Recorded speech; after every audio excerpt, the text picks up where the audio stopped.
We look at our athletes as ones that train pretty much 11 months of the year. So a lot of time they spend in the water or in dryland workouts. We're hoping that they've experienced these things coming into it. We evaluate how in shape we are towards the beginning of season so that we can kind of figure out our first 3 or 4 weeks of training.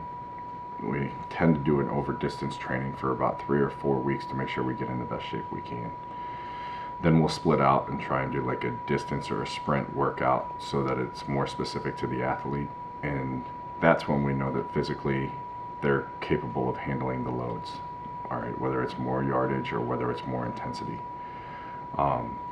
We incorporated heart rate monitors this year, so we're wearing polar heart rate monitors during practice, and we can get a feel for how much they're exerting energy-wise, so they're not getting into a bunch of injury situations where they're overexerting themselves. In terms of repetitive motion, we try and make sure that we incorporate a lot more kick and a lot more backstroke into our regular routine so that we're stretching out the muscles. Also for injury, we're concerned about what they're doing in dry land.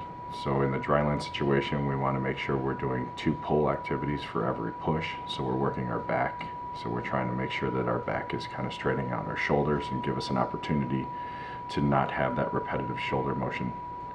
We do some preventative work with shoulders. We do some cords at the beginning of practice each day so that we do some shoulder strengthening, just kind of wake up the shoulders before we put them into action. We also do some preventative work in types of icing. So we do preventative icing after practice, and I'd say probably the third to a half of my team will ice on a daily basis after each practice, not due to the fact that they feel an injury, but more so that they're preparing to get the inflammation down and try and get some stuff ready to go so they can build strength in the area.